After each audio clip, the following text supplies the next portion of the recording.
ડભોઈ ખાતે statue of unity road ઉપર શ્રી શનિદેવ મંદિરમાં પ્રાણ પ્રતિષ્ઠા કરવામાં આવી અને આ અંગે ડભોઈ ધારાસભ્ય શૈલેષભાઈ મહેતા સહિત શ્રી મહાકાલ ભૈરવ અખાડા સંઘના સાધુ સંતો મોટી સંખ્યામાં ઉપસ્થિત રહ્યા હતા। બ્રાહ્મણોના વૈદિક મંત્રોચ્ચાર સાથે પ્રાણ પ્રતિષ્ઠા કરવામાં આવી હતી, જ્યાં Dabhoi statue of unity road ઉપર વન વિભાગ કચેરી સામે શનિદેવ મંદિર ખાતે જે પ્રતિમા પ્રાણ પ્રતિષ્ઠા કરવામાં આવી।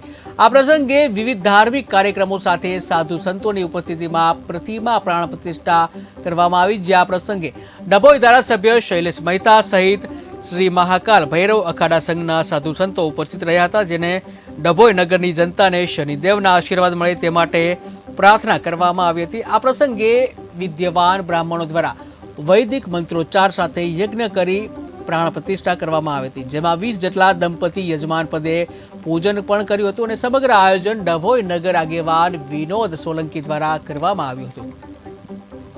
નગરી માટે આજનો દિવસ ખૂબ ગૌરવશાળી દિવસ છે કે આજે શનિ મહારાજની આજે દર્ભાવતી નગરીમાં પ્રતિષ્ઠા થઈ છે, સાથે હનુમાનજી મહારાજની મૂર્તિનું પણ અહીંયા પ્રતિષ્ઠા કરવામાં આવી છે। એમાં સંતો મહંતો પણ આજે અહીંયા ઉપસ્થિત રહ્યા છે।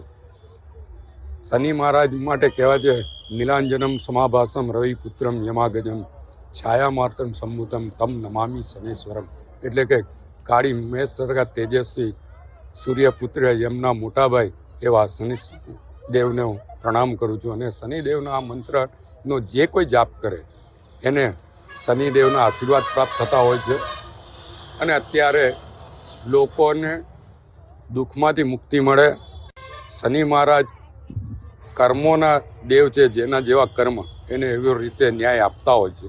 ત્યારે હું શનિદેવ મહારાજ પાસે પ્રાર્થના કરું છું કે દર્ભાવતી નગરીના જે કોઈ નાગરિક આપના શરણે આવે, આપના દર્શને આવે, એને આપ એના જે કોઈ કર્મો દુષ્કર્મો હોય એમાંથી માફી આપજો અને એને શનિની પનોતી જેને ચાલતી હોય એમાં પણ એને સુખ શાંતિ સમૃદ્ધિ મળે